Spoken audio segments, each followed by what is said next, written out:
Hello there. Troisième random talk.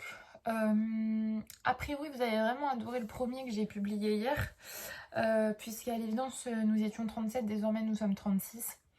Et face à un tel engouement, finalement, je me suis dit que j'allais continuer. Voilà. En termes de vues, c'est pas terrible.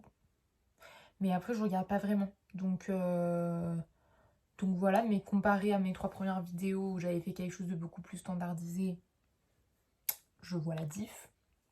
Mais écoutez, je fais ça plus pour moi et pour documenter des trucs que vraiment pour faire le buzz sur la toile. Vous noterez qu'aujourd'hui, je ne suis pas dans ou sur mon lit, mais à côté. Donc il y a vraiment une évolution drastique. Je suis du coup actuellement sur le sol pour vous parler. Et face à cet enthousiasme lié à ce que j'ai posté, j'ai eu envie du coup aujourd'hui d'aborder le sujet des réseaux et aussi un peu de mon évolution par rapport à ça, puisque j'ai pas mal réfléchi et modifié mes comportements depuis quelques semaines slash mois. Je pense peut-être même en mois, ça se compte à ce stade. J'ai eu je sais plus quand c'était peut-être février ou mars, ça devait être mars je crois. J'ai fait un énorme rejet des réseaux. Ça m'a saoulée en fait, ça m'a saoulée. Mais en fait il s'est même pas passé un truc, c'est juste ça m'a saoulée. J'en ai eu marre. Je sentais que ça influait beaucoup sur mon état mental. Je me sentais matrixée par tout un tas de données complètement dérisoires. J'ai eu aussi un genre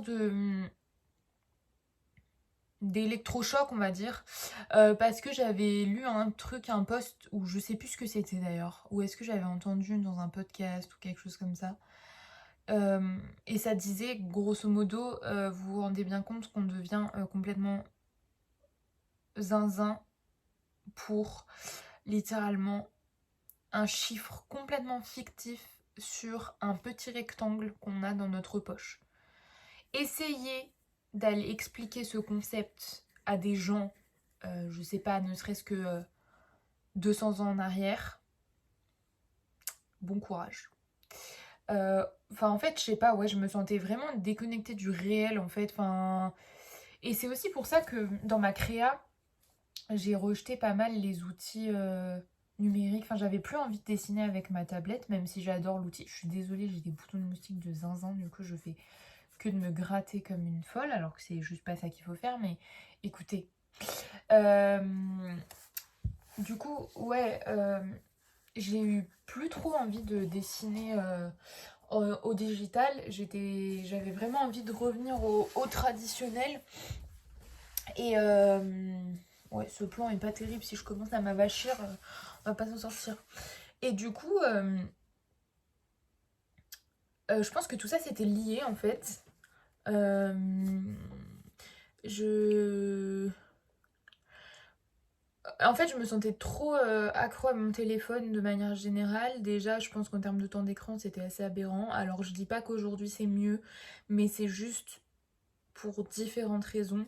Déjà, je m'étais mis un temps limite sur Instagram. Je crois que j'ai 1 heure ou 1 heure et quart, je sais plus. Je dois peut-être avoir 1 heure et quart de temps sur Insta maximum. Il y a des jours où je vais dépasser et cliquer sur ne pas me le rappeler aujourd'hui ou je sais pas quoi. Et bon, je le fais un peu en conscience parce que voilà, je suis dessus et voilà. Il y a des jours où vraiment je vais absolument pas dépasser. Je vais même pas avoir le truc de il vous reste 5 ou 10 minutes ou je sais plus comment c'est. Donc en fait, je reste quand même globalement dans ma moyenne des 1 heure, ce qui est quand même déjà pas mal, on va pas se mentir. Après, j'ai quand même toujours une utilisation assez importante de mon téléphone, notamment parce que je vais beaucoup plus sur YouTube et j'écoute beaucoup de podcasts. Donc je suis moins vraiment sur l'écran, mais bon, c'est vrai que j'ai toujours ce truc d'être overstimulated au quotidien. Et ça, c'est un débat aujourd'hui que j'ai de me dire ok, je suis plus dans le scrolling, doom scrolling comme on appelle, mais j'ai ce besoin quand même d'être toujours accompagnée d'un support auditif de quelque chose. Euh, Il y a des vidéos, je vais vraiment les regarder en pleine conscience. Il y a beaucoup de podcasts que j'écoute vraiment en pleine conscience et qui sont super intéressants. Mais, et la plupart du temps c'est le cas, mais il y a quand même des fois où je me dis, là j'ai atteint ce contenu-là, je sais pas trop pourquoi. Enfin, je veux dire, je suis en train de regarder cette vidéo, bon, juste histoire de dire que j'ai quelque chose à mettre en fond. Quel est vraiment l'intérêt? Je ne sais pas. Et aussi, autre chose, c'est le truc d'avoir du mal peut-être à être dans le silence. Et je pense que ce scrolling intempestif des réseaux sociaux, c'est quand même lié à ça.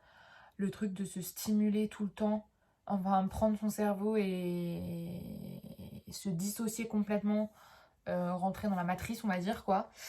Euh, et non, ça me convenait plus en fait. Et je me suis dit, bah, c'est peut-être se tirer une balle dans le pied parce que évidemment que j'étais ultra active sur ma page d'artiste, qu'il fallait que je poste tout le temps du contenu pour voir des différences. Et qu'en plus, c'est assez fou parce que ce rejet-là, je l'ai fait quand en fait j'ai eu mon réel qui a le mieux marché de tout mon compte, qui avait fait vraiment beaucoup de vues, quoi, plus que les autres en tout cas. Euh, et c'est à peu près à ce moment-là en fait. Donc comme quoi on aurait pu croire qu'un réel qui fonctionne bien, ça soit un peu une sorte de consécration qui me donne envie de continuer. Mais enfin, il y a peut-être eu un peu de ça en fait, parce que le réel a bien fonctionné. Ensuite, j'en ai reposté un ou deux.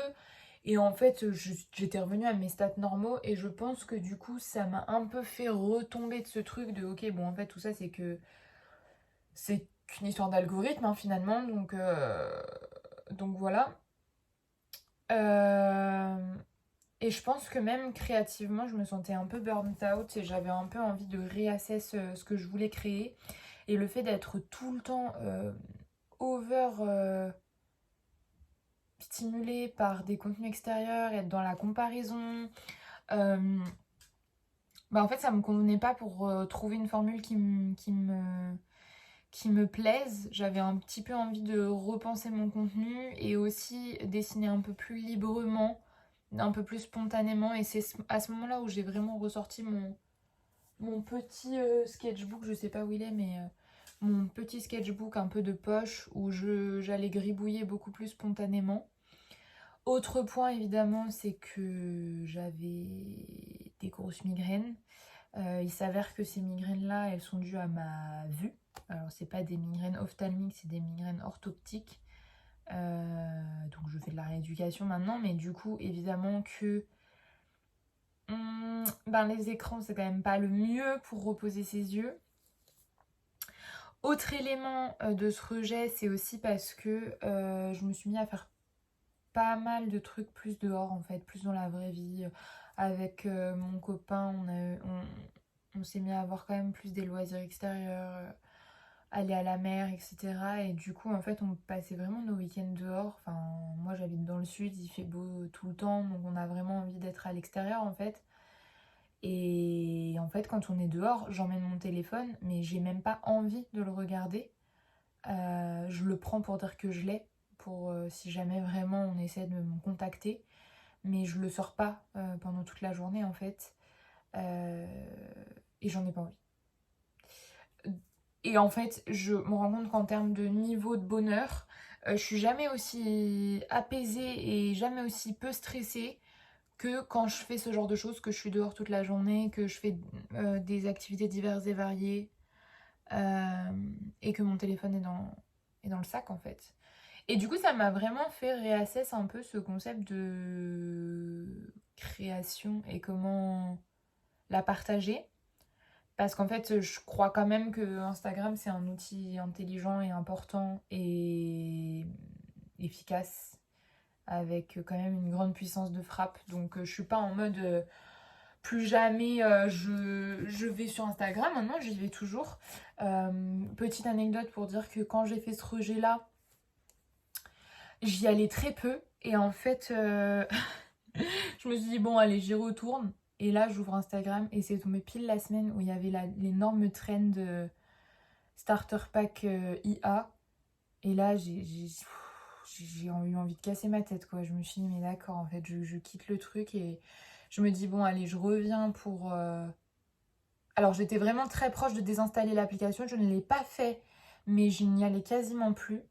Je reviens, je vois cette espèce de vague de polémique autour de ce starter pack entre les comptes qui font le truc, les comptes artistes que je suis qui protestent contre le truc, les comptes artistes que je suis qui protestent contre le truc et du coup qui font le starter pack version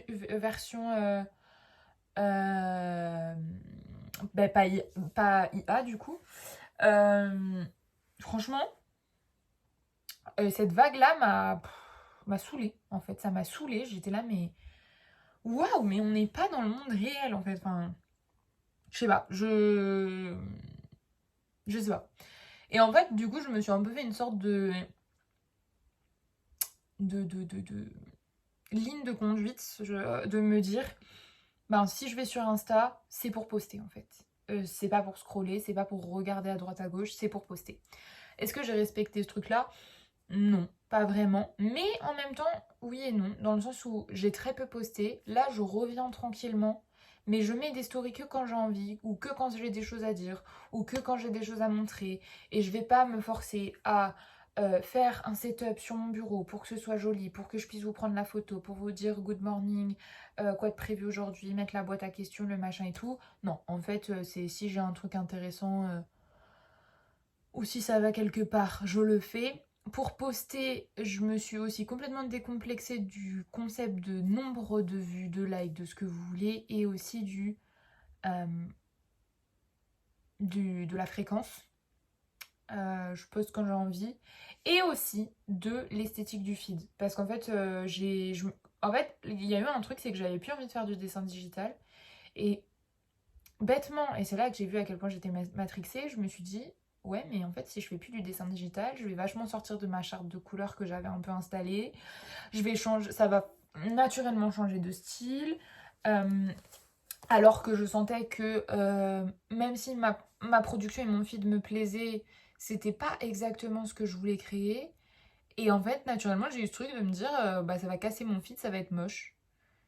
Et en fait, après, avec ce rejet-là, je me suis dit, mais n'importe quoi, genre vraiment, je vais m'empêcher de créer un truc que j'ai envie de faire à cause d'un formatage ultime lié à des carrés, enfin maintenant c'est des rectangles, autant pour moi, sur Instagram. Donc, je suis sortie de ce truc en fait.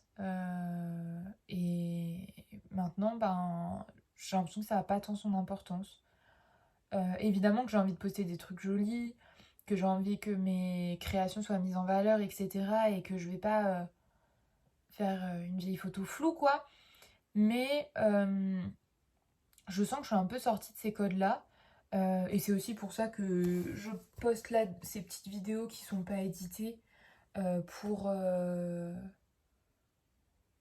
aussi un peu être plus dans l'action. Je pense qu'il y a de ça aussi. Je pense que je m'empêchais beaucoup de créer des choses, que ce soit de la vidéo, des réflexions, vraiment de la création pure. Juste parce que j'avais l'impression qu'il fallait que je rentre dans un cadre formaté qui était likeable, qui était plaisant pour l'algorithme. Alors que là, bah, effectivement, hein, la vidéo que j'ai faite hier, bon après c'est vrai qu'elle était un peu longue et que quand je l'ai re-regardée, je me suis dit que tout n'était pas intéressant. Mais bah, je me suis dit c'est pas grave en fait. Et là ça en revient à donc, la seconde vidéo que vous avez dû voir. Je sais pas si elle est postée pour l'instant. Enfin pour l'instant elle n'est pas postée mais du coup elle va l'être probablement aujourd'hui. Où je parlais du concept de mieux vaut fait que parfait. Et du coup, bah là, c'est ça en fait, ce truc lié aux réseaux sociaux. Et je me suis dit, en tant que créative, c'est problématique. Parce que j'ai l'impression, enfin de prime abord, je me suis dit si j'ai un rejet des réseaux sociaux, si j'ai envie de sortir de ces codes, ça va être limitant pour moi parce que peut-être mon compte va pas grossir, parce que je vais pas rentrer dans ces codes qui sont qui fonctionnent et qui attirent et qui peut-être bah du coup vendent, mais à quel prix en même temps? Parce qu'en fait je me dis ça ne me plaît pas forcément. Euh, J'en ai eu marre d'être dans ce système formaté, de tout le temps refresh mon Instagram pour voir combien j'avais eu de likes, checker mes statistiques, et c'est telle tranche d'âge, et c'est tel pays, et c'est machin. Et en fait, là, le réel, il a fonctionné d'abord avec les non-abonnés, les pas abonnés, le machin et tout. Et pareil, en fait, faire un réel, c'était tout un marathon. Bénéfice net, certains de mes réels qui ont le mieux marché, c'est ceux que j'ai créés en 2 minutes 40, un peu en spontané, contrairement à certains que j'avais préparés. C'est le jeu. Mais du coup, ça m'a fait quand même me dire que tout ça, c'était pas la vraie vie aussi, quoi. Et que moi, dans ma création, j'ai besoin d'être dans le réel, en fait. Et que ça m'a un peu burnt out créativement. Et aussi que j'avais cette envie de changement de registre. Je pense que j'en parlerai dans un prochain talk comme ça, où j'ai l'impression que peut-être j'ai une espèce de hard block, mais j'en suis pas sûre. C'est un autre sujet que j'aborderai plus tard. Mais tout ça pour dire que c'est vrai que cette année, si j'ai eu un apprentissage, entre autres, c'est que effectivement, mon téléphone m'a saoulée et j'ai envie d'être dans la vraie vie et j'ai envie de parler avec les gens. Et en fait, j'ai plus envie de les appeler que de leur envoyer des messages. Et j'ai envie d'être connectée au réel. J'ai pas envie de poster des stories pour poster des stories, en fait. Enfin, je sais pas. Euh, Parce qu'en fait, j'ai vu une vraie différence sur mon quotidien et sur ma santé mentale et, et sur ma motivation, en fait, sur mon envie de réaliser des choses. Et en fait, j'ai eu aussi beaucoup de conversations avec des personnes qui sont dans cette situation-là, à savoir des gens, on va dire, peut-être dans ma tranche d'âge ou dans ma génération, qui ont eu un peu ce même truc de dire, enfin, mais c'est quoi ce délire, en fait? Enfin, on est matrixé et n'importe quoi. Et, et le temps qu'on perd, et voilà. Alors, c'est pas grave, ça arrive de se détendre, d'avoir envie de traîner sur son téléphone, et aujourd'hui, je le fais encore. Mais j'ai envie de le faire un peu plus en conscience et de savoir me dire, ok, la Clémentine, là, stop, tu t'es perdu je sais pas où dans les limbes du truc, ça ne te sert à rien, tu n'en retiens rien, tu perds du temps et aussi tu crames ton cerveau en fait. Euh, et je suis pas la seule à avoir eu cette réflexion et je pense que ça fait du bien peut-être d'être un peu plus dans de créer des liens pour de vrai parce que je trouve en tout cas dans le milieu artistique que c'est aussi ça qui fait la différence si on ramène ça à la créa. C'est que effectivement les opportunités que j'ai eues qui ont le mieux fonctionné, c'est souvent celles où j'ai rencontré des gens vrais en fait, et on a vraiment échangé, où on a vraiment eu un match humain en fait, que des échanges par message, etc. Bon bah c'est souvent qu'après on se ghost, on n'a plus de nouvelles, il faut relancer, machin, enfin c'est beaucoup, enfin c'est sûr que c'est beaucoup plus par-dessus la jambe, décomplexé, et aussi moins dans le caring de l'autre en fait. Donc ça a eu du mal à. C'est des choses. Enfin, ça a plus de mal à se concrétiser. Et du coup, ça remet vraiment en question l'idée de comment je veux développer mon entreprise, comment je veux faire fonctionner mon art en fait. Et j'ai l'impression que ben, plus le temps passe, plus j'ai envie peut-être de faire ça dans la vraie vie et pas miser tout sur se dire bon bah en fait il faut que j'ai beaucoup d'abonnés pour que ça fonctionne, même si ben je sais que il y a beaucoup d'artistes qui aujourd'hui en vivent parce que justement ça a explosé sur les réseaux sociaux, parce qu'ils sont arrivés au bon moment, parce que par exemple ça a démarré au moment du Covid où tout le monde était ultra connecté, enfin il y a plein de paramètres et tant mieux pour eux en fait.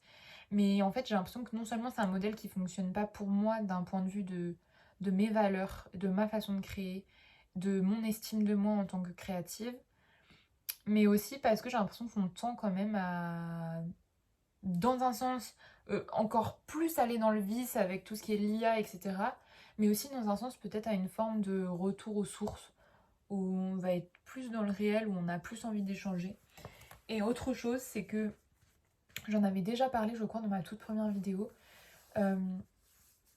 Je crois que les gens aussi, ils ont envie d'acheter mon art parce que c'est moi qui le fais, moi la personne. Et donc en fait, je sens que j'arrive mieux à créer du lien aussi en vrai, en fait, parce que bah, forcément, le contact réel, il surpassera toujours le contact virtuel, parce qu'il y a peut-être cette aura, parce qu'il y a plus d'intimité, enfin parce qu'il y a plein d'éléments qui font que, et plus de sympathie aussi, je pense, qui font que des interactions physiques, ben, en ce qui me concerne en tout cas, j'ai l'impression que ça marche mieux dans le cadre vraiment purement de la vente de ce que je crée.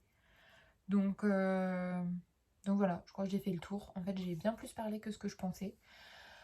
Écoutez, si suite à cette vidéo, on n'est plus que 30 ou 28 ou 12, j'en assumerai les conséquences. Qu'est-ce que vous voulez que je vous dise? Je vais pas me mettre à faire des trucs que j'ai pas envie de faire.